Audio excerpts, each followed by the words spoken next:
Good afternoon. The English Montreal School Board has decided to take the Quebec government to court. It will argue that the transfer of the two schools to a French board this summer violates the Canadian Charter of Rights and Freedoms. Amanda, the board is expected to confirm this legal action fairly soon. It is, Mitsumi, at 12:30, so just under half an hour we'll be getting the confirmation from the EMSB. And this was kind of expected. You'll remember back in July, the EMSB filed an injunction to stop the transfer of two of its schools, George Vanier High School and St. John Paul I Junior High School to the French overcrowded Pointe de l'Île School Board, and that injunction was denied by the Quebec Superior Court. So those schools were actually transferred to the French board this summer.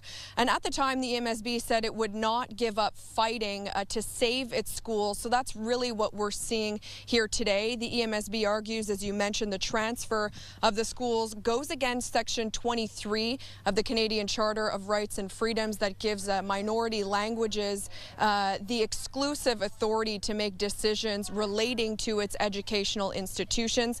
And this is just one part of a motion that was passed at the last EMSB meeting by commissioners. I'll let you hear a little bit more from Mike Cohen as to the other part of this legal action.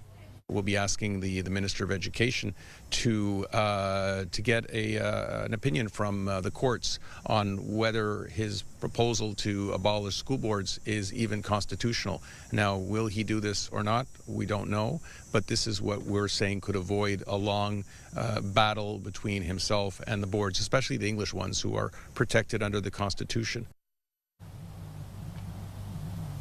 So we'll be heading inside shortly. We're expected to hear from EMSB Chair Angela Mancini at 12:30. So we will have more details and reaction, including from the Education Minister at 5 and 6. Mitsumi? Thanks very much, Amanda.